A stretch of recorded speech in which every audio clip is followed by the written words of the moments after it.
What's going on, guys? So this is my test, really, just to see how my internet's doing right now because they said it's fixed. We're going to find out if it's fixed. So I am streaming this live, but it's unlisted, and I'll unlock it for Patreon after a bit. Basically, I want to know, at this point in the season, what's the point of the season? Should they go for the playoffs, all that stuff? Absolutely.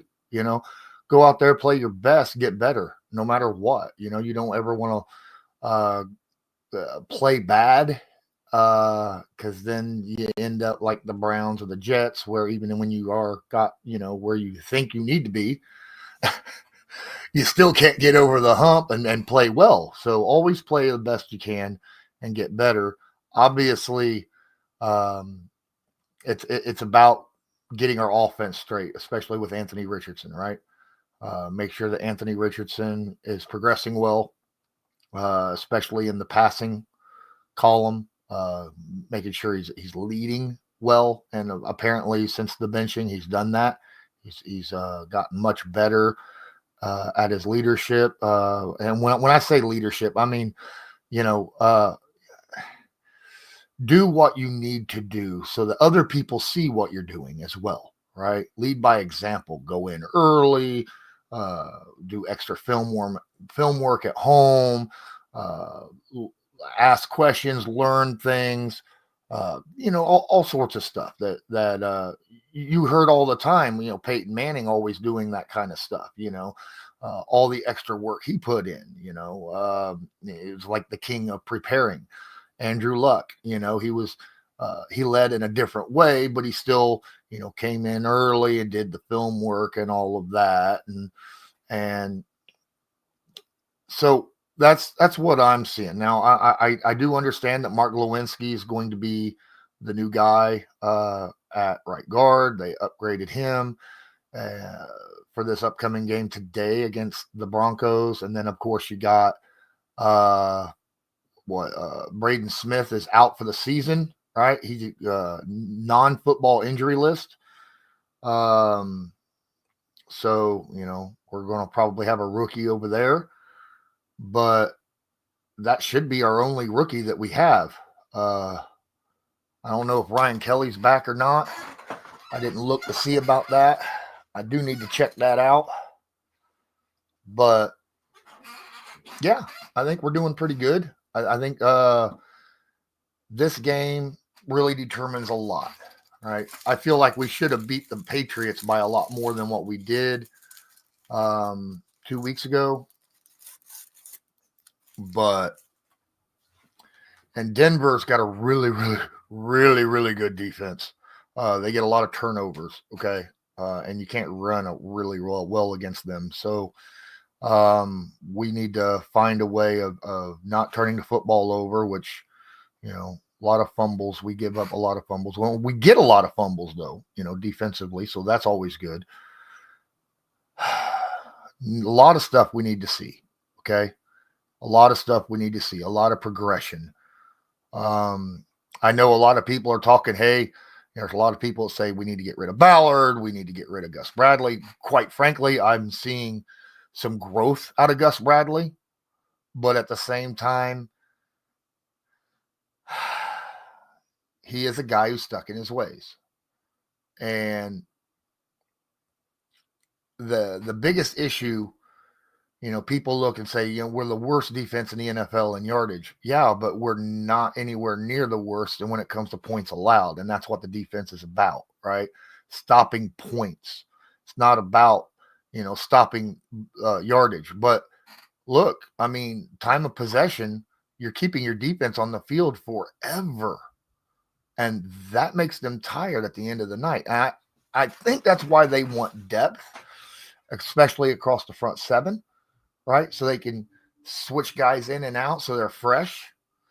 If you get off the field early, then you don't need that. You can run your starters, especially across the defensive line, a lot more because you're not on the field as much. But with if you're on the field a whole lot, you need that depth, and that's why we have that depth. I think on the defensive line because of Gus Bradley's scheme, and what his thoughts and plans are playing against other teams. So I kind of understand where this is going for the most part. I I am frustrated with the tackling. That is my biggest. If this team could tackle better and not miss tackles, people say, well, the missed tackle percentage isn't really as bad. There's a lot more tackles, but there's a lot more overall tackles. So the missed tackle percentage isn't as bad as what it's perceived, even though, they do have a lot of missed tackles. And I get that, but you still can't have missed tackles. Okay. And the problem is the missed tackles are when you're giving up third and longs. It's key situations. Drops. That's another thing. Drops across the line, right? Our tight ends are getting drops. Our wide receivers are getting drops. Josh Downs, for the second straight year in a row, leads the team in drops. Okay. And look, I love Josh Downs. He's Josh first downs. He's the guy you go to when you need a first down, right? What about Michael Pittman Jr.? He doesn't have a lot of drops, but and people are going to say, well, yeah, he does, but he doesn't technically. Has he missed catchable balls? Yes, absolutely. But when you're covered, when there's a guy on you, it doesn't matter if it hits your hands. It's not considered a drop. If you have to dive for the football, it's not considered a drop. If you don't catch it, the ball has to be placed in a catchable radius, right?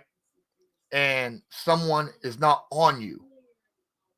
And that's when it's considered a drop. Still a lot of balls I feel like should be caught, even though they won't be listed as drops. Because for the team, technically, overall, you're going to go by technicality on drops. They don't have a lot as compared to, say, the Broncos, who do. Cortland Sutton has he leads the NFL, I think, if I remember correctly, in drops. Okay. This is an opportunity for the Indianapolis Colts to get some stuff done. Now, I watched that game that the Broncos did, what was it, 2 weeks ago? Cortland Sutton had a day. Okay. Cortland Sutton had a heck of a day.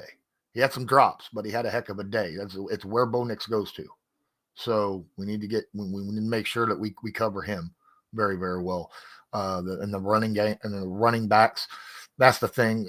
That they utilize 4 different running backs. It's not like the Colts where we got a workhorse in Jonathan Taylor. They've got 4 guys that they utilize in different ways. And we can't miss tackles because their running backs will always be fresh when they go in. So we got to make those tackles. And consistency is so important when it comes to, playing defense, right? Yeah.